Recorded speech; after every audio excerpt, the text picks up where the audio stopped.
że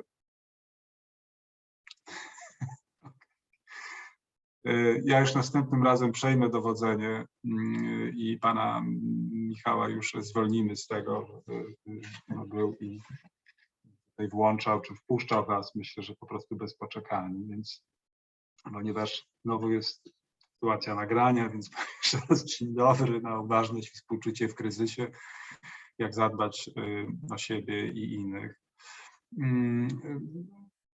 Więc no jeszcze tytułem właśnie tego wstępu, który już od paru minut mówię, no ja to sobie wyobrażam tak, przynajmniej w tym momencie, że no zaczynamy od jakiegoś może paru zdań z mojej strony. Potem robimy praktyki czy ćwiczenia, które nie jest tak, że ja jestem pewien, co będzie. Ja bym bardziej też chciał trochę iść za tym, co się jakoś pojawia i też się potem tym dzielimy.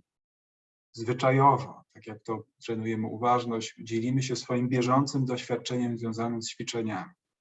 Może tak być, że też tu jesteście, ponieważ coś też was ważnego się dzieje, czy z czym się borykacie. Będziecie chcieli się tym podzielić jako, nie wiem, wolontariusze, czy ludzie, którzy to jakoś doświadczają, przeżywają, co się dzieje, ten kryzys, który niewątpliwie mamy, no to pewnie też tu jest miejsce. Jednocześnie chciałem zaznaczyć, że to nie jest grupa terapeutyczna, że my tu nie będziemy jakoś wnikać w to, czy jakoś to słownie bardzo próbować omówić, że tak powiem, ale jest to przestrzeń, żebyś to była taka nasza tutaj też przestrzeń. Mówiąc nasza, jeszcze raz to chcę powiedzieć, to myślę, już też mam jakieś tutaj deklaracje od innych nauczycieli uważności, że też nie będę tu sam, że też inne osoby dołączą i będą też jakieś medytacje mogły prowadzić, taka jest też intencja. I też chciałem wam powiedzieć, że to co tu będziemy robić, jest próbą jakiegoś dostrojenia i szukania może czegoś, jeszcze nie chcę powiedzieć czego, żeby tutaj tak nie wylewać dziecka z kąpielą, żeby sami siebie zapytacie, czego potrzebujecie i co tu znajdziecie, ale nie jest to coś, co ma zastąpić taki pełen trening uważności, gdzie tę umiejętność, tę własność, tę dyspozycję i ten stan, bo tak to możemy rozumieć, rozwijamy, że tak powiem, krok po kroku, zwykle w sposób systematyczny, spotykając się po parę godzin w takim programie typowym 8-tygodniowym. To po prostu jest wspólny czas, żeby może coś właśnie dla siebie i dla innych wziąć. Okej. Jeszcze raz się cieszę, że was widzę i już was zapraszam no właśnie, do tego, żebyś, może pewnie już siedzisz, a może leżysz, to jest też absolutnie okej, może stoisz, w porządku. Zobacz, czy możesz w tym momencie usiąść w miarę w sposób wyprostowany, czyli nie usztywniony jak kij, ale też nie pochylony i zgięty w pół. Czyli w taki sposób właśnie, żeby ta sama już postawa wyrażała pewną otwartość, pewną, powiedzielibyśmy, obecność. Jeżeli możesz i to jest dla ciebie ok teraz, to po prostu zamknij oczy. Niech to zamknięcie oczu będzie nieco odcięciem tego świata, który dociera do nas poprzez kształty i kolory. I po prostu zwróć teraz uwagę do wewnątrz. I zobacz, co w tym momencie jest w tobie. Konkretnie w twoim umyśle. Co jest w twojej przestrzeni umysłu? Jakie tam są teraz być może myśli, z którymi tutaj przysłowiowo przyszłaś? Co to są za myśli? Może są to jakieś, nie wiem, pojawiające się z tego dnia jakieś obawy, może jakieś plany,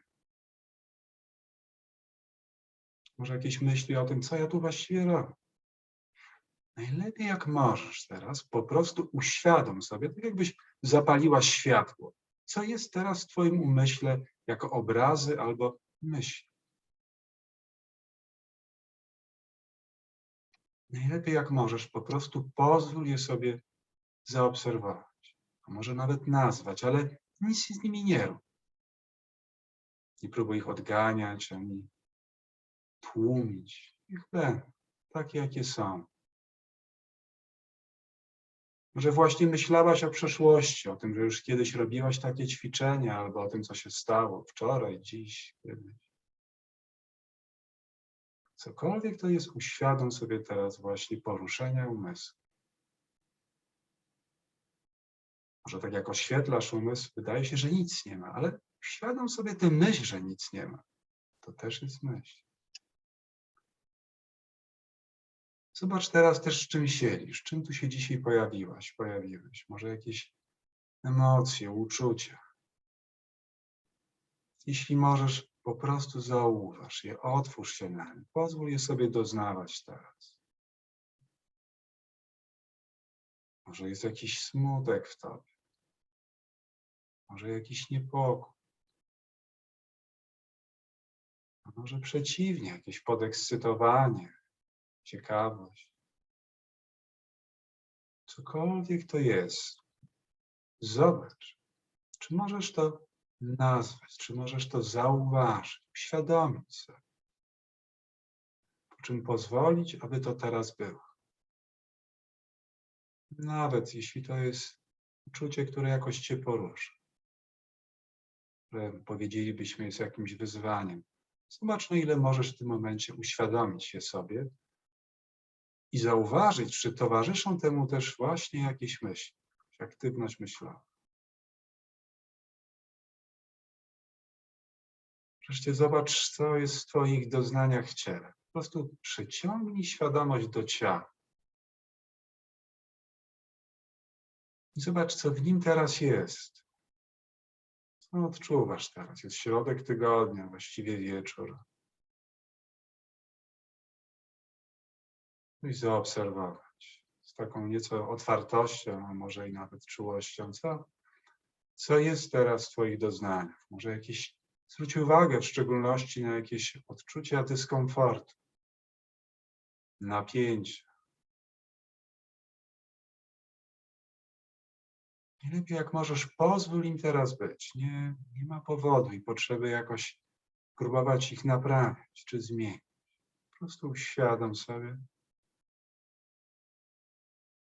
Może zauważysz, że wiążą się z jakimiś emocjami, które gdzieś tam są, albo i myślami. Niech to będzie. Niech to teraz będzie. Zauważ też doznania neutralne, może jakieś doznania kontaktu stóp z podłożem, czy dłoni na kolanach, czy udach. Zobacz, co odczuwasz jako dotyk czy nacisk pośladków na krzesło, czy też, nie wiem, poduszkę, na której siedzisz.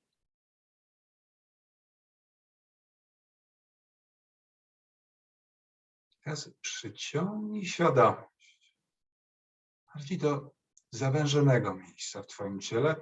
Mogą to być na przykład dłonie teraz leżące na kolanach, czy też w innym miejscu. Zobacz, czy możesz pozwolić sobie właśnie osiąść uwagą w tym miejscu twojego ciała. Poczuć, czego dotykają twoje palce.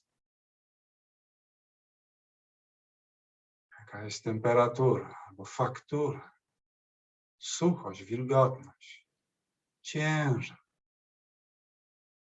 Słowem, zwróć uwagę na fizyczne aspekty kontaktu i dotyku twoich rąk czy dłoni z tym, czego teraz doznają, dotykają.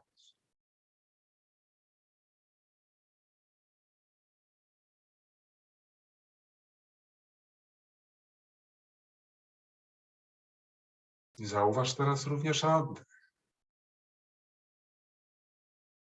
I w jakimś sensie, na ile możesz przenieść teraz uwagę, świadomość na doznania związane z oddechem. Na moment, pozwalając sobie, na ile to jest możliwe dla ciebie, delikatnie śledzić świadomością zmieniające się doznania wraz z wdechem, kiedy powietrze wchodzi przez nos i unosi brzuch i klatkę piersiową. I z wydechem, kiedy delikatnie uwalnia.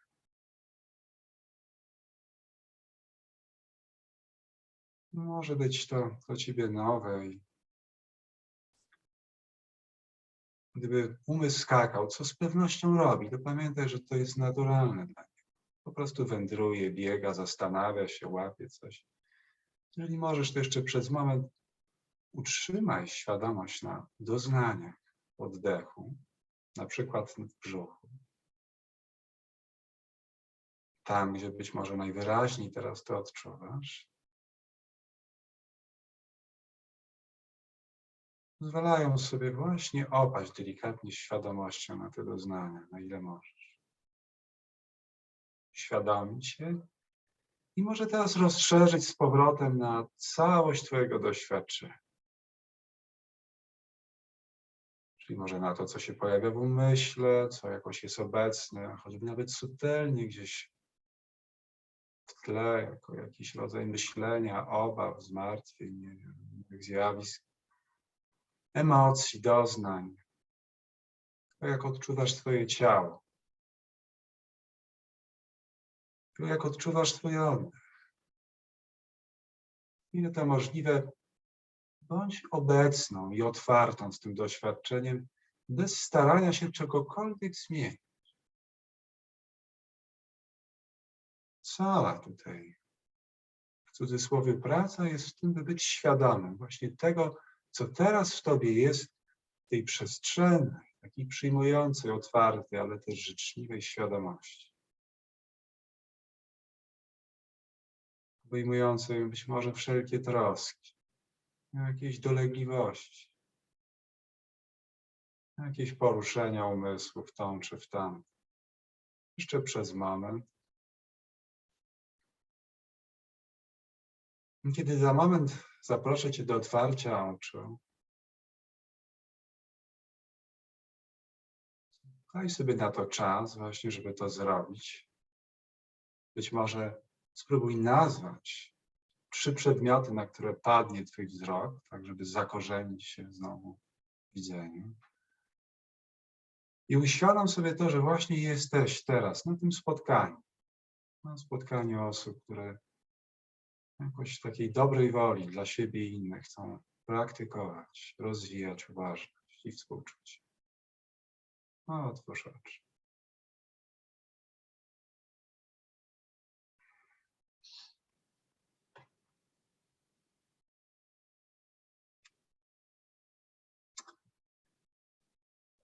No, widzę znowu kafelki, więc jeżeli to jest dla was w porządku, moi drodzy, to zaprosiłbym was do otwarcia kafelków, żebym zobaczył chociaż jedną buzię. Nie mówię do komputera, co jest dość osobliwym wrażeniem. No, dziękuję Weronika, dziękuję Paweł. Widzę, że jest parę osób. Super. Pamiętajcie, że to jest zaproszenie. To w ogóle nie ma nic, co trzeba albo musimy. To jest takie coś, co jest nasze wspólne. Gdyby to było spotkanie normalne, to jest normalne, takie spotkanie uważności, jaką trenujemy, to bym was zaprosił już teraz trochę do podzielenia się, co się dla was jakoś zadziało w tym krótkim ćwiczeniu. I jest też na to miejsce, jakby ktoś napisał na czacie.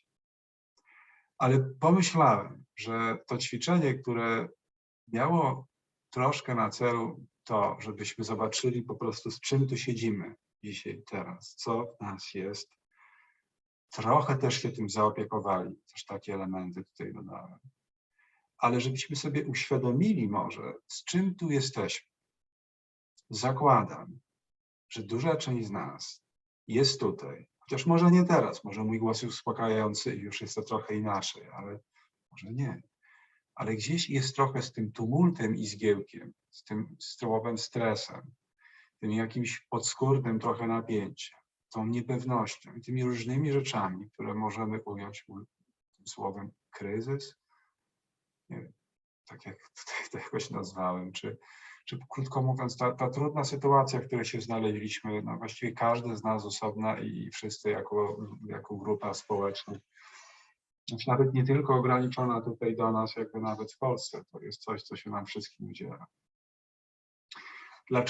Dlaczego o tym mówię? No bo po pierwsze chciałbym wam i sobie powiedzieć, że to jest naprawdę okej, że coś takiego odczuwamy. I tu nie jesteśmy po to, żebyśmy teraz dostali jakiś młotek i piłę, żeby to odciąć, zaplejstrować gwoździami i powiedzieć sobie, nie, ja w ogóle jestem właśnie twardziel i w ogóle to nie jest coś, co mnie jakoś dotyka. Chodziłem pół życia na karate albo na coś innego. My się uczymy tego karate. Trochę w szkole nas tego uczą i w domu, że mamy być twardzi, nie okazywać uczuć i mężczyźni nie płakać, prawda? Że powinniśmy nie mówić, co nam najlepiej jakoś od siebie odbijać. W tym, do czego was tu chciałem zapraszać, jest raczej coś zupełnie, może nie zupełnie, ale jednak innego. Jako pewien sposób rozwijania, pewnego sposobu bycia z rzeczywistością taką, jaka ona jest, poprzez pewne otwieranie się na to. I w dużej mierze w tym jest właśnie uważać. Więc tak, żeby jakoś nie zagadywać też tego, bo mówię, no to mimo, że pan Michał tutaj nazwał to wykładem, to absolutnie to nie jest żaden wykład. To parę rzeczy może jeszcze jakoś tytułem tego zbierania trochę tego doświadczenia. Potwierdźcie chociaż, nie wiem, głową, czy ktoś z was, jak tak zajrzał w sobie, u mnie w środku trochę zwolniło, wpadłam to tak z biegu. Aha, doznania z ciała. Świetnie, dziękuję Karolina. Może to jest formuła, jakby ktoś się z was podzielił. Czy jakieś się pojawiły myśli związane, nie wiem, z trudnością, z sytuacją, z emocjami, niepokojem, czy to, co ja mówię, jest jakoś mało koresponduje z waszym doświadczeniem? To jest coś, czym się mierzymy. Może to jest relaksik pełen już w tej chwili. Jak to jest? Czy to ma sens, kiedy tak o tym nazywamy? Czy jest to jakoś was? Jeśli nie w tym momencie, to w ciągu dnia? Jesteśmy w takiej sytuacji? Czułam się bezpiecznie z zamkniętymi oczami. Cieszę się. Oczywiście jest to coś, do czego byśmy trochę tu chcieli zmierzać, żeby to poczucie bezpieczeństwa bardziej przybrać. Albo żeby z nim wchodzić w kontakt, bo dobra nowina jest taka, że ono jest. Od Kiry poczucie wielkiego zmęczenia. Czekajcie, jak sobie otworzę też czat, żeby to widzieć. Bardzo wam dziękuję. I rozpacz, bezsilność. Kira, myślę, że to jesteś ty, jak sądzę. Myślę, że ja chyba Kirę znam. Że Kira bardzo dużo z siebie daje teraz dla nie wiem jak nazwać, uchodźców, przychodźców, dla ludzi, którzy z wojny do nas przychodzą. Więc właśnie, medytowałem wcześniej, czuję duży spokój, ulgę. Cieszę się. Więc słuchajcie, może parę zdań właśnie, żebyśmy sobie trochę to jakoś króciutko ujęli. Dlaczego być może rozwijanie takich ćwiczeń ma sens? Dlaczego na przykład nie robimy czegoś, co może swoją drogą też się tu zadziać, ale że na przykład robię wam tutaj, nie wiem, głębokie oddychanie przeponowe. Albo też wiele lat temu taki jakoś tam adaptowałem trening relaksacji progresywnej, że tu się będziemy, krótko mówiąc, relaksowali. Zaciskali dłonie w pięść i puszczali. Albo dlaczego nie robię z wami nie robimy tu wspólnie technik pracy z myślami. Bo chcielibyśmy jakoś pracować z tym na nieco innym poziomie. Gdzie może nie każdy z nas tu się spotkał z jakimiś trudnymi przeżyciami podczas tego otwierania się na to, co jest w umyśle, ale zakładam, że pewnie większość z nas odkryła taką rzecz, że po chwili ja coś tam mówię, a myśli sobie amurzą, gdzieś tam biegną, gdzieś lecą. Zastanawiają się może, co za chwilę zjecie, co robicie, co będzie wieczorem, co tu robicie, kto tu jest. Tak? Zgadzacie się? Umysł po prostu wędruje. Po pierwsze, on ma taką naturę. To jest coś, co on robi i badania pokazują, że dosłownie parę sekund jesteśmy w stanie bez jakiegoś takiego wystrzeliwania umysłu w różne strony. I to jest naturalne. Ta aktywność, to wędrowanie myślami, to jest też coś, co może nam w czymś sprzyjać. Na przykład w kreatywności. No problem polega na tym, że niestety bardzo często to wędrówka myślami jest reaktywna do trudności, które napotykamy, albo wydarzeń, które się dzieją.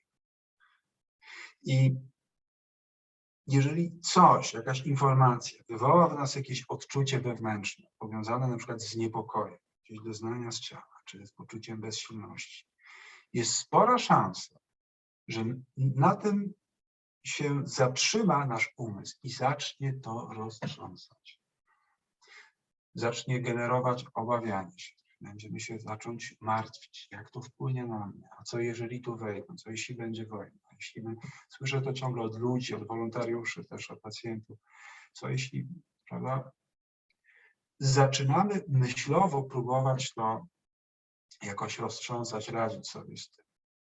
Mówiąc krótko, żeby też za bardzo się w ten moment nie zagłębiać, ta naturalna tendencja do myślenia ma niestety taką własność, że potrafi nas utrzymywać na emocjach, które są trudne.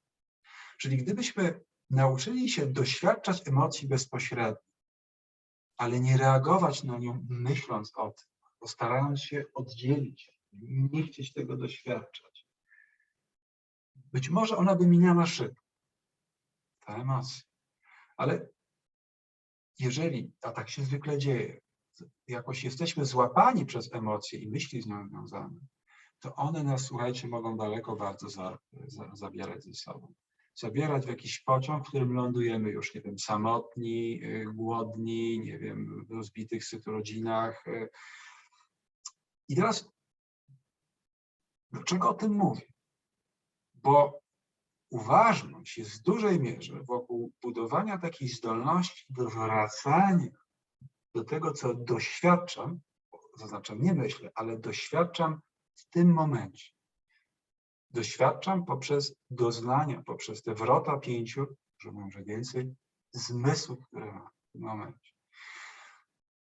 Czego to robimy? Ponieważ właśnie te utrzymujące się trudne stany, z którymi się borykamy też w takich kryzysach, kiedy mamy różne adaptacyjne zaburzenia, czasem reakcje depresyjne i lękowe, wiążą się zwykle pewną nadmierną aktywnością wzbudzonego stresu i dystresu. I właśnie ciągu myśli, emocji i naszego próby radzenia sobie z nimi, czasem w sposób naturalny, ale te naturalne metody w tym momencie niekoniecznie są pomocne. Wiecie, kiedy ludzi odkryto jakiś czas temu w badaniach w rezonansie magnetycznym, że jak się ludzi zostawi w rezonansie pomiędzy zadaniami, gdzie są konkretne instrukcje, ludzie zaczynają myśleć. I teraz to myślenie to w pewnych miejscach mózgu, tak brzuszno-przyśrodkowej części naszej kory, jest powiązane właśnie z takim trybem stanu dowolnego, z takim właśnie, czasem mówimy, stanie spoczynku, resting state. Co to znaczy? Znaczy, że umysł lubi w tym momencie o różnych rzeczach myśleć, co jego dotyczy, co nas dotyczy. Niestety, to zwykle grawituje w stronę rzeczy trudnych i negatywnych. Mamy taką tendencję, taki trochę czasem mówimy negative bias, czy taką tendencyjność w kierunku roztrząsań i obaw. No i teraz, żeby już tyle nie gadać, dlatego też praktykujemy uważność w dużej mierze, tak? Żeby móc wracać do bieżącego momentu, otwierać się na bieżący moment. Dlaczego? Bo też jak możemy to robić, to trochę mogą opaść z nas filtry i tendencyjności związane z lękiem, smutkiem i złością, naszej uwagi, pamięci i różnych innych rzeczy. Jakieś klapki, które mamy, kiedy jesteśmy, wiecie, w złości, w lęku i możemy też wtedy bardziej umiejętnie zareagować i możemy też wtedy może odkryć pewien rodzaj stabilności, pewnej ciszy, pewnej nieporuszoności. Oczywiście to nie znaczy dosłownie ciszy. Te myśli tak będą przychodziły, ale w jakim sensie można w tym spocząć? I teraz powiedzcie mi, czy to nie jest umiejętność potrzebna na takie trudne czasy? No, nie sądźcie, że jak ja wam teraz o tym mówię, to że ja jestem takim tutaj mistrzem, taki zen, który to po prostu bierze, łatwiej robi. Nie, to jest za każdym razem coś, co musimy robić intencjonalnie. Być może jak ktoś medytuje dziesiątki tysięcy godzin, to wtedy jest to coś takiego, taki default, tak się to samo robi. Tak zresztą trochę mamy w badaniach na tych bardzo długo medytujących, że ich umysł i mózg pracuje inaczej niż nas ludzi, powiedziałbym, normalnie funkcjonujących, być może mniej bądź bardziej regularnie medytujących, ale nie tak często. Czyli pomyślcie o tym jeszcze w taki sposób, dlaczego warto być może uczestniczyć w tych spotkaniach, jeżeli się zdecydujemy kontynuować, czy w inny sposób rozwijać uważność. Pomyślcie o tej metaforze sztormu, nie? Prawda? Że jak nas wpadamy w trudności, mamy jakąś przeciwności losu, a teraz mamy. No. Mamy często w domach też ludzi, których nie znamy, którym pomagamy, ale przecież no, to też się wiąże z czymś, co nie zawsze jest dla nas komfortowe. Tak? Albo ja też pomyślę o Kirze, o innych osobach. Mam nadzieję, że jest tu też was trochę wolontariuszy. No, o tym, że przecież też to zabieracie ze sobą te różne doświadczenia. Nie zawsze jest miejsce, żeby coś z nimi robić. Czasem je zajadamy, zapijamy, albo nie wiem, jakimiś lekami, czy czymś tam innym. Więc uważność może nam, być może, to nie jest, że ja obiecuję, że tak jest, ale poszukajcie tego. Zrobić w tym sztormie pewien, bo inaczej, to jest jak statek w sztormie, który zrzuca kotwicę. Można się zakotwiczyć. Może ten sztorm jest, ale my już jesteśmy w jakiejś zatoczce. My już jesteśmy na kotwicy. My już właśnie możemy znaleźć taką jakąś przestrzeń. Znowu, za chwilę zrobimy jakieś 1 czy 2 ćwiczenia, też żeby trochę to rozwijać, ale nie myślcie o tym jako coś, co można wziąć i złapać. O, mam myszkę w ręku, złapałem to i teraz będę to trzymał, będę to trzymała, jutro z tym wyjdę. W jakimś sensie takie medytacje związane z czym, że coś mogę sobie wziąć, też możemy robić w tym momencie, ale mówimy o takim dostrajaniu się bardziej, o czymś, co w miarę praktyki się może rozwijać. Strasznie dużo gadam, ale może dlatego też, że się pierwszy raz i też się w jakimś sensie trochę denerwuję nasze spotkanie. Chciałem, żebyście coś wzięli dla siebie. I może pierwszy raz, może niektórzy nie są obeznani z uważnością, więc tak trochę gadam, wybaczcie mi to. Ale teraz może przeczytam wam wiersz, krótki wiersz, który trochę mówi o tej ciszy, o tym czymś, co być może możemy też gdzieś szukać i może czasem znaleźć i rozwijać w swoim doświadczeniu. Wiersz się nazywa O ciszy, Barbary Hurt. Cisza zatrzymuje zmaganie, jest azylem. Potrzeba ucieczki z chaosu głosów zmniejsza się. Pozwalamy światu podchodzić bliżej, upadamy na kolana, pozwalając sercu, jak małemu zwierzęciu, postawić stopy na ziemi. Zobaczcie. Jest to trochę zaproszenie do medytacji. Do tego, żeby poszukać, zaraz to będziemy robić, pewnej przestrzeni czy ciszy pomiędzy tym, co doświadczamy. Czymś, co jest odzwierciedleniem jako takiej świadomości, która nie jest myślami, jest czymś, co to wszystko obejmuje. A zarazem mówi o tym, że ważne jest bardzo tutaj jest to upadanie na kolana i temu zwierzątku, pozwalając sercu małemu zwierzątku postawić stopy na ziemi. To jest to ugruntowywanie się na ziemi, to znajdywanie stabilności. Więc chciałbym, może byśmy tym się teraz zajęli, a potem troszkę drugim aspektem uważności, którym jest nasza zmiana naszej relacji z doświadczeniem. Pierwsze, żebyśmy trochę o tej uwadze i stawaniu na ziemi powiedzieli. A może nie tyle powiedzieli, co zrobili sobie już ćwiczenie. Z tym gadaniem to miało nie być wykładu, a zaczynam gadać. Okej.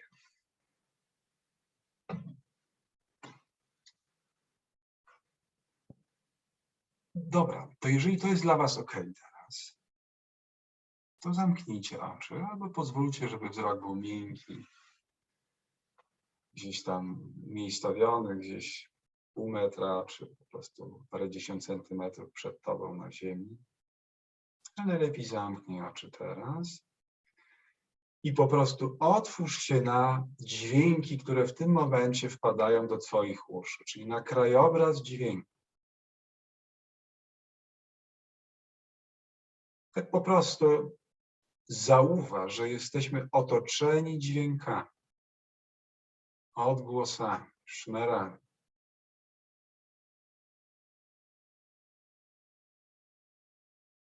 Zwróć uwagę na ich fizyczne własności.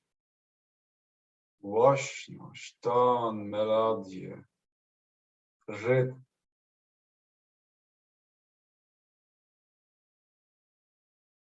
Ale zwróć też uwagę, jak umysł od razu lubi tworzyć historyjki z tych dźwięków. O, ktoś idzie po schodach. No, to pewnie sąsiadka. Obserwuj tę skłonność umysłu oraz to, jak bardzo czasem wyraźniej, czasem mniej pewne dźwięki nam się podobają, lubimy i chcemy je słyszeć, a inne może chcemy odepchnąć od siebie.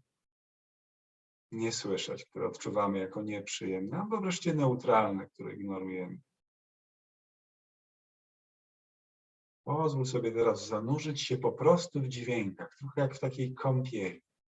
Niech będą takie, jakie są teraz. Twoim zadaniem, ale bez wysiłku, jest odbieranie. Tak jakbyś była, jakbyś był wielkim uchem teraz.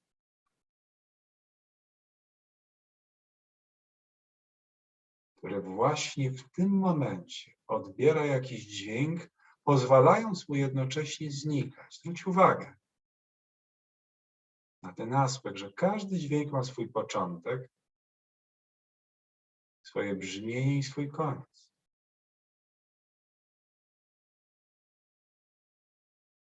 Może też zauważysz delikatne momenty ciszy pomiędzy dźwiękami.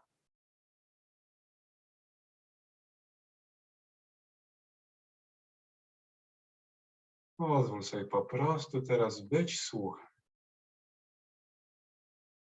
Dźwięki z przodu, być może komputera, dźwięki z tyłu, z boku, z góry, z dołu.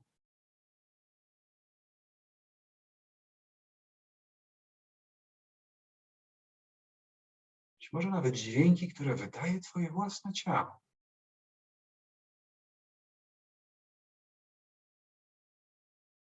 Utrzymuj bieżącą świadomość. Oczywiście umysł wędruje, komentuje, ale przyjmij to. To jest okej. Cierpliwie wracaj do świadomości dźwięku. Właśnie tu jest też ta kotwica. Wrzuć ją teraz w te dźwięki. Zawsze w tym momencie są jakieś dźwięki do usłyszenia. Usłysz je teraz.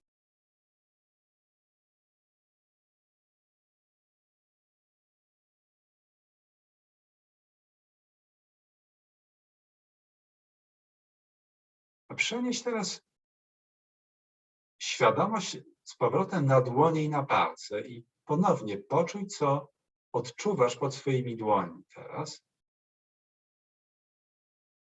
Możesz to lekko nawet nacisnąć i zbadać to, jak odczuwasz to w tym momencie pod wpływem nacisku. Czy to jest miękkie, czy twarde, gładkie, szorstkie. Pogładź to. Co na czym masz teraz twoje dłonie? Jaki jest to w dotyku? Może masz wilgotne dłonie. No to czy odczuwasz suchość, wilgoć, temperaturę? Na ile to możliwe, zaciekaw się tym doświadczeniem. Chcesz, możesz otworzyć oczy i wybrać jakiś inny obiekt, który koło ciebie leży teraz. I połóż na tym jedną dłoń albo drugą i podotykaj tego, pobadaj to. Tak jakbyś był dzieckiem. Wszyscy mamy to. Mamy sobie takie dziecko z zaciekawieniem. O! Na przykład mam dzwoneczek. Tak, ja. Pobadaj go palcami. Możesz przy tym też zamykać oczy, żeby też czuć się w to. Nieważne, jak komentuje twój umysł, czy to dziwne, czy nie, pozwól sobie podoświadczać przez dotyk. Może jeszcze inne. Jeszcze jakieś inne obiekt, jakiś trzeci. Zamknij oczy i po prostu to pogładź. Niech ta dłoń będzie zaciekawiona, a może też taka czuła. Może skoro o tym mowa, zobacz, może możesz dotknąć swojej twarzy. Może jesteś tu właśnie zmęczona pomaganiem, pracą, nie wiem, o tym wszystkim. Zobacz, czy możesz z taką lekką teraz zaciekawieniem skądinąd, jak dotykasz twojej twarzy albo włosów, przynajmniej ci z was, co mają. Czy może też być w tym element takiej trochę czułości do siebie? Jestem tu, spotkanie, bo też jakoś dobrze chcę dla siebie, też dla innych. Chciałbym siebie też jakoś poznać, ale poznać po to też, żeby wesprzeć. Może niech w tym dotyku też będzie element właśnie takiej życzliwości też do siebie. Z jednej strony przez to dotykanie chcemy się ugruntować, a teraz może też w jakimś sensie wyrazić jakieś takie też taką życzliwość do siebie. Nie wiem, ile dzisiaj jesteś godzin, może od 2 tygodni jesteś ciągle na nogach. Niech ten dotyk teraz twoich dłoni, który jakoś się spontanicznie pojawi, będzie też takim wyrazem pewnej troski, wdzięczności dla siebie.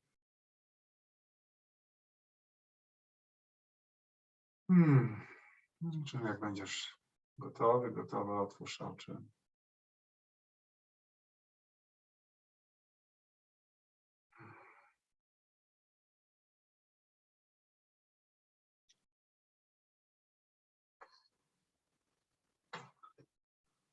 Znowu serdeczna prośba o pokazanie się. I jeżeli ktoś byłby gotów coś napisać, czym jesteście, to jest na to miejsce. Żeby powiedzieć też, bo myślę, że fajnie by było, gdybyśmy byli w takim poczuciu łączności ze sobą.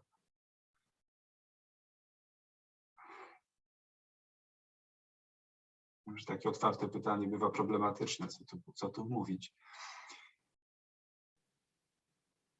Intencją tego ćwiczenia było właśnie to, żebyśmy mogli zauważyć, że możemy wracać do obecności w bieżącym momencie przez wrota na przykład słów. W niektórych podejściach terapeutycznych, w których słowo uważność jest nieużywane, ponieważ to ma swoje konotacje, jest też, mówi się o takim treningu uwagowym. Często robimy to też przez słuch. Słuch jest zawsze dostępny. Słuch jest taki dla nas w miarę łatwiejszym obiektem dla uwagi. Ale czy udało wam się być otwartym i łapać te dźwięki oraz obserwować, jak umysł trochę fika tutaj, tego nie chcę, ojej, nie lubię tego, oj, ktoś trzasnął drzwiami, albo udało wam się jakoś być w tym obecnym trochę? Do twarzy dojdziemy. Ja wiem, to sam spontanicznie przyszło, to twarz też na tę potrzebę. Cieszę się, że był miły, ale jeszcze zostańmy chwilę z tym dźwiękiem. Bo to są może mało sexy, możecie powiedzieć, takie ćwiczenia, słuchać coś, ale bardzo tak naprawdę ważne. W takim sensie, że one nas mogą uziemiać w tym, tak jak nawiązuję do tych, mogą pomóc nam postawić stopę. Pomyślcie, kieruję to do wolontariuszy. Jesteście przytłoczeni, jesteście na hali, na dworcu. Znowu słyszycie jakąś historię, która już po prostu trudno jest sobie gdzieś pomieścić, tak? Możecie mieć chaos, nie wiadomo, gdzie z tym iść. Wiecie lepiej ode mnie, że tak się może też dziać. Jest głośno, ale paradoks polega na tym, że możemy się w pewnym momencie jakby otworzyć na te dźwięki, otworzyć na nie ramiona. Tak? Wiecie, o czym mówię? Może być głośno, ale to jest ten akt takiego tworzenia na to przestrzeni.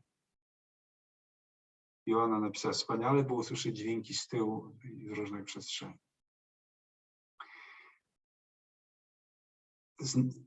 Taki moment takiego zatrzymania się i otwarcia na przykład na to, co doznaję jako dźwięk, może być tym momentem, mówiliśmy o tej sztormie, tego spokoju w tym sztormie, albo nawiązując do metafory sztormu, ale raczej trąby powietrznej gdzieś tego środka.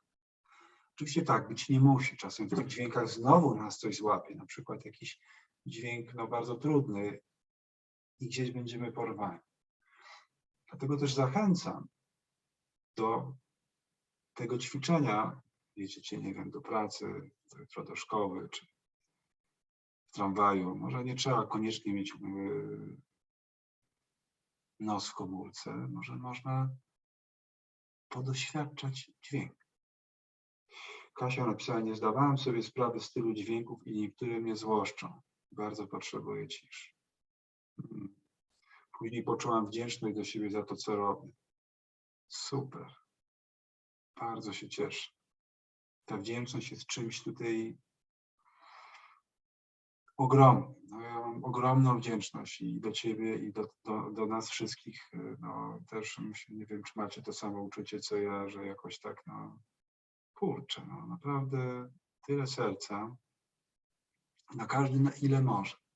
Ale moją troską i trochę nas na wydziale, no, jako, no, powiedzmy, trochę gdzieś powiedzmy profesjonalistów, no, psychologów, kliniców, jest to, żeby nam to serce trochę tutaj się nie wykrwawiło, żebyśmy mogli je też czasem dokarmiać i wspierać. I to jest ten drugi aspekt trochę, który się tutaj pojawił też w tym 2 słowa, który się też na końcu spontanicznie pojawił w tym dotyku własnej twarzy. Jakby chciałem, żebyśmy przez dotyk eksplorowali to, że znowu, że jak jesteśmy bardzo w głowie, bardzo złapani gdzieś, tak, przez te myśli, które nam gdzieś tam i mocne emocje, czasem pomaga. Z jednej strony dzisiaj żeśmy te 2 aspekty badali na razie. Na przykład otwarcie się na dźwięki i zatrzymanie, a drugi bardzo konkretny, dosłownie trzymać jest, zatrzymanie jest od trzymania, doznanie. Tak? Doznanie, które mam szczególnie, to jest wrażliwe. Jak patrzymy tak na mapę czuciową w korze czuciowej mózgu, to dłonie są ogromne, są niespółmiernie duże w naszym ciele jako czucie, bo są bardzo wrażliwe. Jest to miejsce, które może nam pomóc też wrócić do teraźniejszości. To wracanie jest bardzo ważne. Ale na końcu tak się pojawiło, byśmy dotknęli siebie. Tutaj ktoś z was to też jakoś się do tego odniósł, że to było jakieś miłe. Dotykacie się czasem miło? Pytanie, czy się dotykacie, może to znaczy. Oczywiście wiecie, co mam na myśli. Nie mam tutaj myśli, jak to się czasem mówi, figlarnych. Mam na myśli trochę takie czasem po prostu jakieś takie okazanie sobie czułości. Dotykacie innych ludzi, bliskich. Słuchajcie, to jest bardzo ważne teraz, żebyśmy się dotykali i wzajem, i siebie. Tak, nie na darmo to nawiąże i to słowo się jakoś też pojawia, czułość do naszej kochanej noblistki, że to jest ten sposób wyrażania czułości przez zwierzę.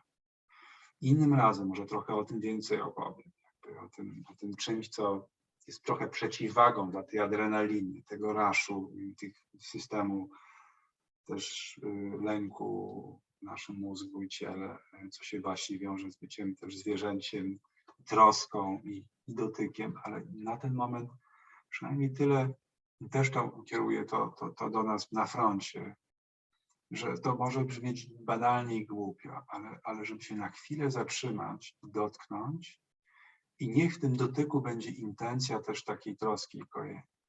No kurczę, ile z siebie dajemy. Tu chcę już całą mocą powiedzieć, że nie mierzymy tego linijką, że ktoś spędza tyle, ktoś tyle, ile każdy z nas gdzieś może w tej sytuacji. Czasem przez nasze ograniczenia rodzinne, ale też nasze głowy, no, przez turbulencje, z którymi się borykamy sami. Też jest nam trudniej dawać. Tak? Ale staramy się ile możemy. Ale czy możecie też sobie coś dać? I tutaj no właśnie to jest to, co jakoś chciałbym też powiedzieć, bo też z kontaktu z wolontariuszami, których wiem, że jesteście tutaj, czy ktoś by napisał jako wolontariusz, czy jest tutaj z nami? Może co najmniej Kira jest w takiej pozycji, czy jest nas trochę więcej? Jesteśmy, super. Mam nadzieję, że będzie was więcej. Ale też wiem, że dla części z nas taki fibździu-mibździu dla siebie jest stratą czasu. Ja oczywiście mówię to w cudzysłowie. To nie jest żadne fibździu-mibździu i to nie jest strata czasu. Ale możemy czuć, że jest zadanie, jest robota. Ja tu się mam zajmować sobą? Jakimiś moimi przeżyciami, emocjami? Trzeba pomagać, trzeba iść i nosić. No, moi drodzy, no, ja wiem, że to już słyszycie to wielokrotnie pewnie i to jest jak frazes, ta opowieść o tym samolocie, o tym, że się maskę tlenową daje wpierw sobie, a potem dziecku, czyli nie temu, kto potrzebuje bardziej, bo sobie nie poradzi, tylko my zaczynamy od siebie. Jeżeli my dzisiaj, mówię do wolontariuszy, do nas pomagaczy, jakoś o siebie nie zadbamy, no to po prostu czy chcemy, czy nie, naprawdę jesteśmy podatni na całą masę przykrych przeżyć. No oczywiście, że trudno zachować granice. Ja wiem, że mi to jest łatwo wypowiadać okrągłe słowa, ale rzecz w tym, że chodzi o taki akt i woli o zadbania o siebie. Bo jak zadbam o siebie, to zadbam o innych.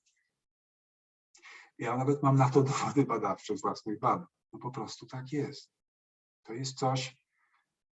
Kiedyś zapytano Dalaj Lamy, znaczy, a propos, to jest też taka osoba, mówi o współczuciu. Nawet mi się w świecie naszym trochę takim synonimem osoby, która mówi o współczuciu, ją praktykuje i jakoś się, można powiedzieć, rozpościera. Jego postawa jest zdumiewająca również do ludzi, do których mógłby czuć masę pretensji za wypędzenie z Tybetu i tak dalej. On był kiedyś zdziwiony o pytanie o współczucie do siebie, czy rozwija i czy ma, ponieważ oczywiste jest dla niego, że to jest baza, z którego można nieść współczucie innym. Że bez takiego bycia dla siebie, kiedy jest trudno, naprawdę trudno jest innym. Można. Tylko uważajmy na to, na robienie tego z takim ogromnym zacisku w nas. Oczywiście łatwo znowu powiedzieć. Ja zdaję sobie sprawę, że ta sytuacja jest pospolitym ruszeniem i chaosem, w którym jesteśmy.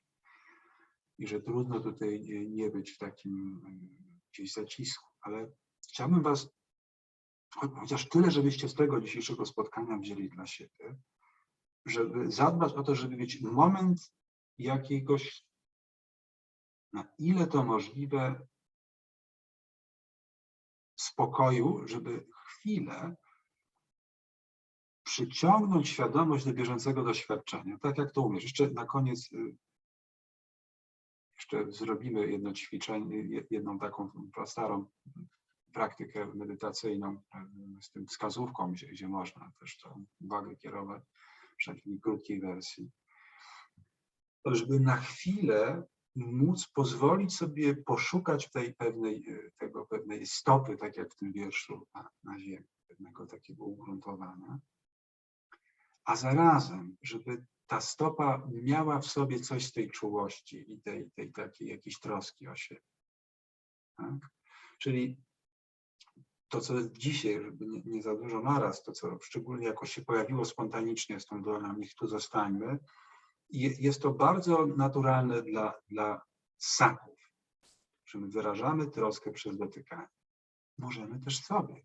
Też się w naszym organizmie dzieją rzeczy, kiedy my się sami dotykamy. Więc zróbcie to razem ze mną teraz. Weźmy sobie tą naszą główną dłoń, ktoś jest leworęczny, to niech będzie lewa, prawa. Dziękuję, Kasiu, za twój komentarz. I połóżcie ją teraz delikatnie na swoim sercu. Okay. Poczujcie, możecie zamknąć oczy, że to jest dla was ok. Poczujcie taki delikatny, ciepły dotyk dłoni. I niech ten gest tej dłoni na sercu właśnie też będzie takim gestem jakiegoś troski o siebie. Niech on będzie wyrazem, bo to też jest taki gest, który gdzieś wyraża taką też otwartość, autentyczność, taką bliskość. Niech to też będzie taki właśnie trochę taki kojący aspekt. Myślę też pamiętaj, że możesz w różnym momencie, w takim tumulcie codzienności czy tego momentu pomagania, że nawet taki drobny gest gdzieś pod kurtką może być tym momentem znowu kładzenia tych stóp, ale jakby na takim ciepłym piasku, tak? Takiego gdzieś życzliwego zatrzymania i gdzieś troski. Niech ten gest dłoni, pamiętajcie, poprzedza gest otwierania i dawania, żebyście też byli gdzieś w tym wszystkim gotowi o siebie zadbać. Bardzo o was o to apeluję i mam nadzieję, że te spotkania, powiecie, czy uważacie, że to jest sens i potrzeba, żeby je kontynuować w takiej formie jak dzisiaj, żeby one mogły nam tutaj w tym być jakoś pomocne. Okej. Chciałbym się na moment zatrzymać i zapytać, z czym teraz jesteście, kto mi się czymś podzielił, z czymś z tego spotkania, z tym, co się jakoś dzieje w was. Położenie dłoni było bardzo kojące.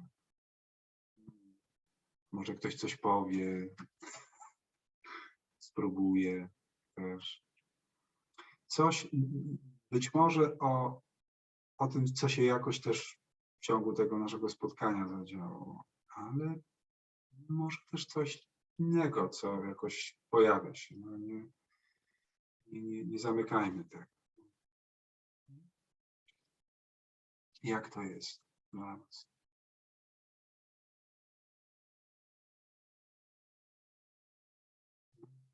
Wszystkie kłopotliwe pytania dla mnie, dla was.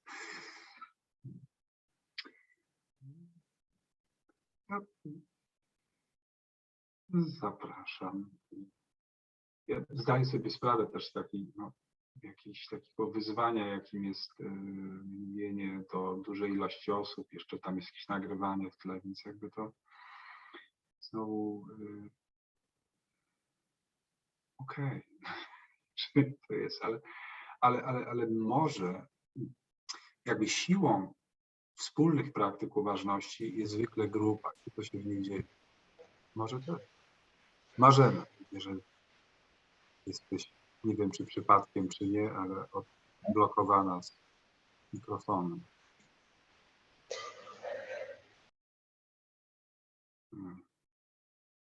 Może jest też tak, że ktoś z was podczas tych ćwiczeń, bo tak też może być, tak nierzadko jest, dotyka jakichś wrażliwych części, może się pojawiać już bardziej intensywne uczucia. No tak może być. Metaforycznie przytula. Jakoś zadbajcie wtedy o siebie. To ja jednak powiem, skoro się włączyłam. Rzeczywiście takie skupienie się na sobie, tutaj, którego doświadczyłam, nie było łatwe i poczułam trochę, jak rośnie mi napięcie i to też było właśnie obecne. Staram się to obserwować, ale też no właśnie to zauważyłam. Pięknie, Marzena. Bardzo ważne, że się tym dzielisz. Tak sobie myślę, że to jest naturalne, że to się może tak pojawiać. Podejrzewam, że nie ty jedna mogła się poczuć. Pomyślmy o tym w taki sposób, słuchajcie. My często, zwłaszcza jak się dużo dzieje, jest używać tych słów takich psychologizujących, nazwijmy to tumultem, zgiełkiem, tak? Czyli różnymi emocjami, które mamy, czy stresem. My często po prostu się rzucamy w zadanie. Tak jest też w pomaganiu. Od jednego tu biegnę, tam wożę, tu ten. To, co tu robimy, to my się zatrzymujemy trochę. Nie? Jakby to światło świadomości kierujemy trochę na to, co jest w nas. Wtedy może się pojawiać to, co bym się zapytał, Marzena, co jest to trudne. A mogłabyś powiedzieć, jak czułaś to trudne, co to było to trudne i jak z tym byłaś, jeżeli mogę ci to pytanie zadać.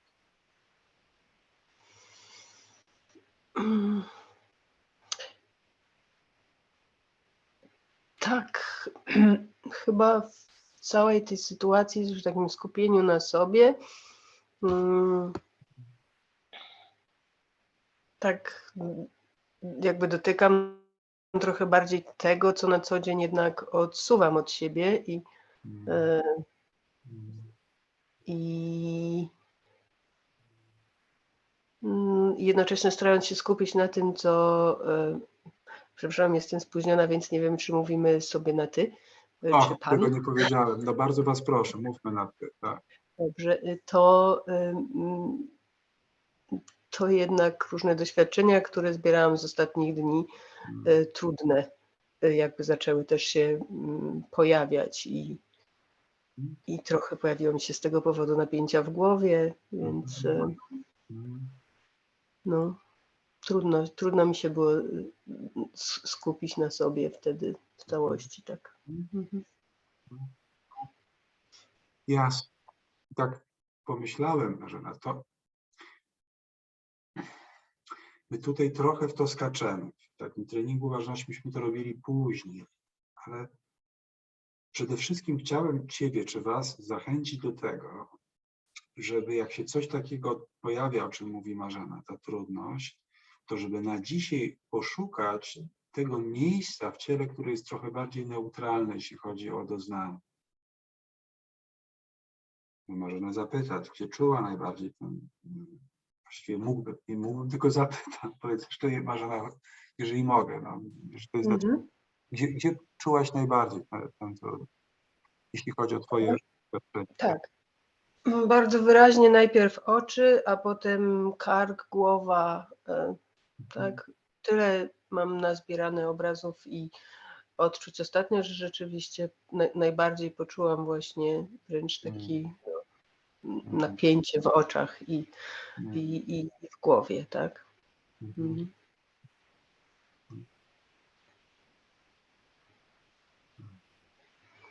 Ale to dobry jest pomysł, myślę rzeczywiście to, żeby w takim momencie jakby skupić się na czymś, na tym, gdzie jest może bardziej spokojnie i że nie muszę na tym najtrudniejszym obszarze się skupiać. Na ten moment tak, wiesz, można w tym różny sposób jakoś być i pracować, bo w uważności chcemy właśnie tą relację z tym, co doświadczamy, a jak jest nam przyjemnie, no to nie ma co ćwiczyć. Też otwieranie się na przyjemność jest elementem też uważności na pozytywne różne aspekty, ale te szczególnie, które są wyzwaniem, to są te trudne, jak mówi Marzena. Można w tym różny sposób, ale na teraz tu bym zachęcał, to się może częściowo wydarzyło, żeby przenosić uwagę na ten element doznań, który jest bardziej neutralny. Ja też stąd dzisiaj trochę was zapraszam do dłoni. Dłonie zwykle są, tam nam nie bije mocno serce, tam nie ma tego często umiejscowionego gdzieś w brzuchu, w splocie, w klatce, tych poczucia napięcia, przybawienia, czy tak jak mówią anglosasi, nie wiem, elephant on the chest, czy inne. Więc to jest to, co w uważności rozwijamy i chciałbym was dalej do tego zachęcić. Tę zdolność właśnie kierowania uwagi na ten bieżący aspekt, który jest też neutralny, bo to ma szansę, to skupienie uwagi na tym też właśnie nam w pewnym sensie dawać pewien spokój. Natomiast w takim rzecz jeszcze bardziej fundamentalnej, no to bardzo ci dziękuję, Marzena, po pierwsze, że ugłośniłaś trudności i ja sobie z nich zdaję sprawę. To nie jest plastrowanie miodem, czy smarowanie nutellą, to co my to robimy. I to w ogóle nie o to w tym chodzi. I oczywiście troszkę tego też mam nadzieję, że tu będziemy. Część z was pisze o tej uldze i spokoju, ale trochę chcemy to od środka móc zbadać i trochę poznać i trochę w jakimś sensie z tym wejść w taką bardziej życzliwą relację z tym, co jest nas trudne, bo trzeba jedną rzecz powiedzieć jasno. Te trudności są i one będą. Tak jak ta sytuacja, w której mamy, ona się jutro cudownie nie rozpłynie. Ale też inne rzeczy, bo może ta sytuacja na pewno, mam nadzieję, na pewno przeminie w końcu, ale będą inne, bo takie jest ludzkie życie. Więc jakoś ważne też, żebyśmy budowali właśnie z tymi trudnymi aspektami naszego życia, szukali jakiejś pewnej relacji, niekoniecznie przez próby uśmierzania tego, szukania szybkiej ulgi i tym całego ruchu, które mamy w psychologii, też tego stress management, żeby ten stres tak gdzieś tam szybko puszczał. A tutaj trochę chcemy to poznać. Więc z jednej strony chcemy troszkę ukoić, trochę rzeczywiście tej metafory, tego plastra używam miodu, ale też trochę poznać. Dlaczego o tym mówię? Powracam do ciebie, Marzena. Dziękuję ci, że się podzieliłaś i nazywanie tego, to co zrobiłaś, jest już pewnym sposobem pracy z tym, pewnej regulacji tego. Tak? To jest pierwsza i fundamentalna rzecz, do której was zapraszam. To jest, żeby jednak uświadamiać sobie to, co przeżywam i móc to jakoś sobie nazywać. To jest oczywiście nowy wątek, który można teraz otwierać i kontynuować, ale mam poczucie, że za dużo jest tych wątków. I pewnie bym myślę, że tutaj niedługi czas chciał już kończyć. Ale też no, chciałbym zapytać, czy to jest dla was sensowne, takie spotkanie? Czy to jest coś, co byście chcieli jakoś? To nie tylko o to chodzi, żeby mi było miło. Oczywiście będzie miło, jak to napiszecie, ale po prostu chodzi mi też o informację zwrotną, bo być może możecie to odbierać jako jakieś takie trochę, wiecie, no nie do końca na temat. Słucham? To znaczy, ja uważam, że to jest bardzo potrzebne, bo tak jak napisałam w komentarzu, że to był pierwszy moment, kiedy ja nie czułam się w końcu gdzieś obok siebie, bo przepraszam, to mój pies, tutaj gdzieś. No tak, że pierwszy raz złapałam kontakt, i jakby też trochę ten moment położenia ręki na sercu to był też moment wdzięczności jakby z ciału, którego nie mam zwykle, bo bardzo duże ciąży na mnie takie poczucie obowiązku i poczucie winy, że jakby nic więcej nie mogę zrobić. Dlatego to było bardzo uwalniające. Jakby kiedy poświęciłam na to 1,5 godziny, bo powiedziałam sobie, że to zrobię, to po prostu i byłam tutaj, nic mi nie przeszkadzało, nie otwierałam wiadomości, nie patrzyłam na Onet, to było bardzo uwalniające. Ja uważam, że to jest po prostu potrzebne i fajnie, jakby te spotkania się odbywały. Super, bardzo ci dziękuję.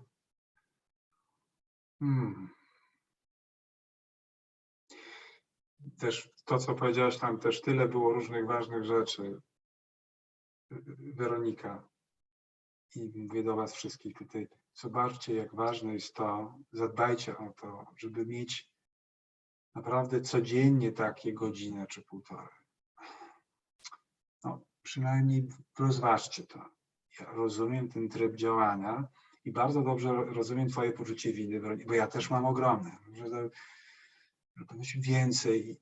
No, to jest bardzo ludzkie, że my się jakoś czujemy gdzieś, że można więcej, ale chciałem wam powiedzieć, że naprawdę nie możemy często więcej niż możemy, że to jest oksymoron, co powiedziałem, ale że te wtórne uczucia, które na pewno dużo z nas ma, poczucie winy, a może też jakiegoś bezsilności, a może też czasem, nie wiem, wstydu, że tutaj czas sobie poświęcam, albo że w ogóle, że ja mam tak dobrze, mam, nie wiem, schronienie, rodzinę, cokolwiek, a inni,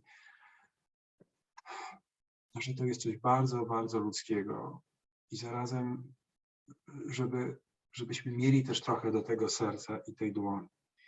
Więc bo też dziękuję, dużo z was napisało, że to ma sens, więc ja chciałem powiedzieć, że ja będę chciał to kontynuować, no też być może tylko osobiście, ale też jakimiś innymi osobami, które też to prowadzą. Ale jeżeli to jest dla was wspierające, to no tak, no to róbmy to.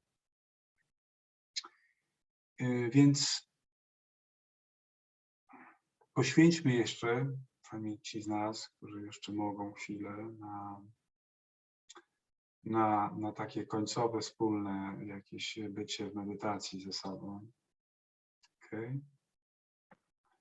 Więc zamknijcie oczy, że to jest ok. No i może właśnie zobacz, czy możesz sobie ofiarować teraz położenie dłoni na sercu. Niech to położenie dłoni na sercu też niech będzie takim symbolem, że ta świadomość, którą teraz wnosisz do twojego bieżącego doświadczenia, to jest też taka świadomość właśnie bardziej pełna życzliwości, troski, takiego ciepła. Właśnie to będzie też odpowiedzią na to, czego może potrzebujesz. I też w tym geście, w tym kontakcie, w tym czułym dotyku będzie też taka wdzięczność właśnie do tego, że zobacz, że jesteś, że oddychasz, też, że czujesz.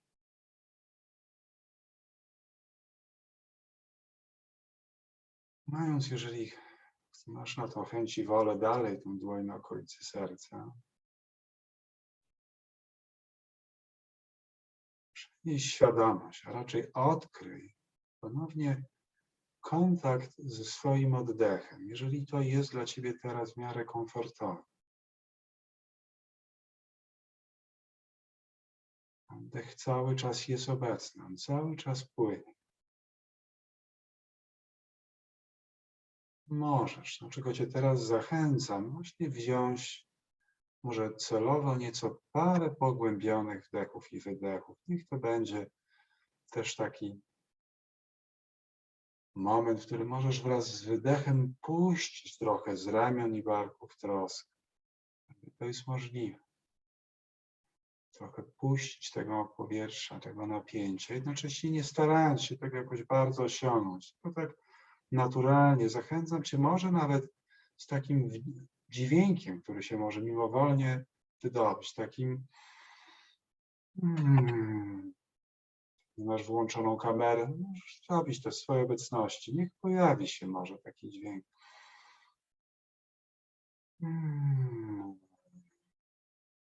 Niech to będzie też takie westchnięcie. Ten dźwięk również może być pomocny w tej intencji trochę właśnie też zaopiekowania, takiego kojenia. Więc mając być może dłoń na sercu, albo i nie. Bądź teraz wraz ze swoim oddechem. Poczuj, jak każdy wdech cię jakoś wypełnia, odżywia.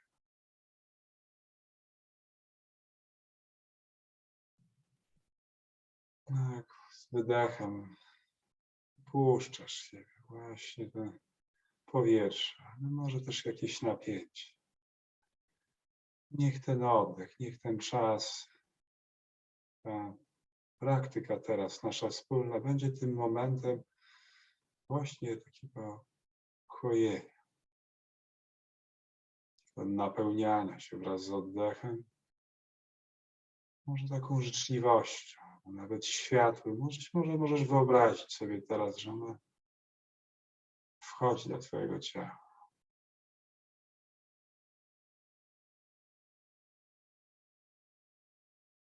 Jeśli chcesz, możesz wyobrazić sobie, że wydychasz go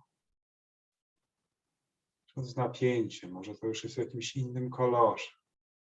Nie traktuj tego dosłownie. To jest po prostu zaproszenie do tego, aby poczuć teraz świadomie swój oddech, to jak cię wypełnia, być może oczyszcza, odżywia, koi.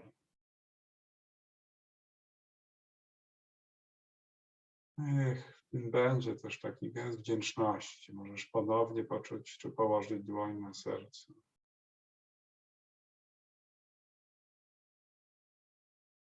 I wraz z wdechem oferować sobie właśnie, dać teraz trochę też wsparcia. Może możesz do siebie jakoś powiedzieć, jakąś intencję, by miała być wspierająca. By miała wspierać innych i siebie.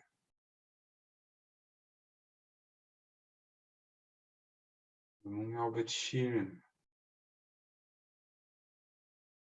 Albo to, co po prostu się pojawi teraz w tobie, jako jakaś intencja będąca odpowiedzią na jakąś twoją potrzebę. Zobacz, co teraz potrzebujesz. Ofiaruj to sobie wraz z wdechem.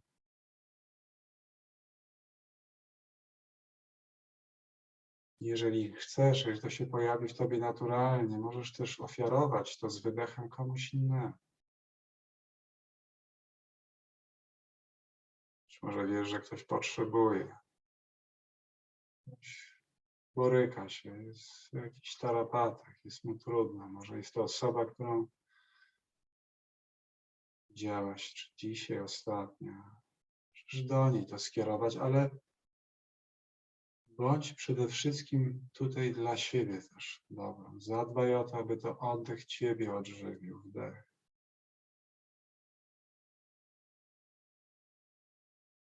Pojawia się miejsce i chęć przekazania dalej tej wydechu i intencji dla tej osoby. Zrób to. Ale wdech ofiaruj sobie.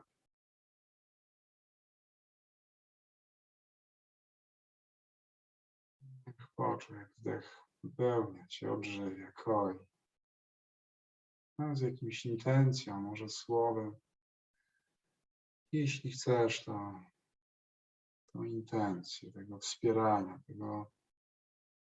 tej ulgi, albo zakończenia tego cierpienia, tego współczucia. Możesz kierować do innej osoby, którą teraz możesz widzieć przed sobą.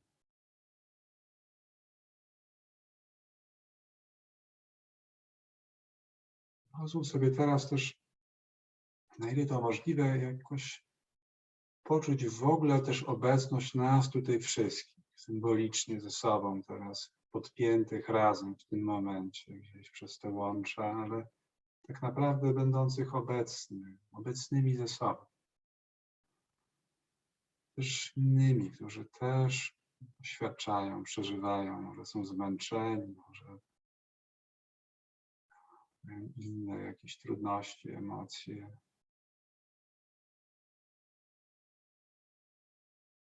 Kierujmy wzajem do siebie też taką też wdzięczność za też jakąś obecność wspólną i to, co robimy. I takie też docenienie tego. Doceń siebie, doceń innych. Żeby umysł podszeptywał, że można więcej. Zawsze tak mówi. Czy często. Po prostu doceń. Jeszcze przez moment pozwól sobie czuć kontakt teraz twojego ciała z siedzeniem, stopami na podłodze, dłońmi, które gdzieś trzymasz na, nie wiem, kolanach, czy na blacie, czy na czym. Chciałem cię zachęcić, zaprosić do tego, żebyś nie wiem, to może jakość jakiegoś otwarcia, jakiegoś ciepła, jakiejś świadomości, żebyś jeszcze wniosła i wniósł ten wieczór. Może też jakoś dalej zadedykuj go trochę temu, żeby zadbać o siebie. Może przykład ciepła kąpiel, dobra aromatyczna herbata, przytulenie się do kota, psa, partnera, partnerki. Świadoma. Byś była świadoma właśnie tych gestów, tych czynności, tego momentu. Także nie zrobiłem tego do tej pory, ale zrobię to teraz. Usłyszysz dźwięk dzwonku. Niech to będzie moment otwarcia oczu, może też otwarcia, o ile oczywiście chcesz, konek. Czyli jak pokazane się, żebyśmy sobie zamachali rączkami albo uśmiechem. Posłuchajmy jeszcze przez moment tego dźwięku.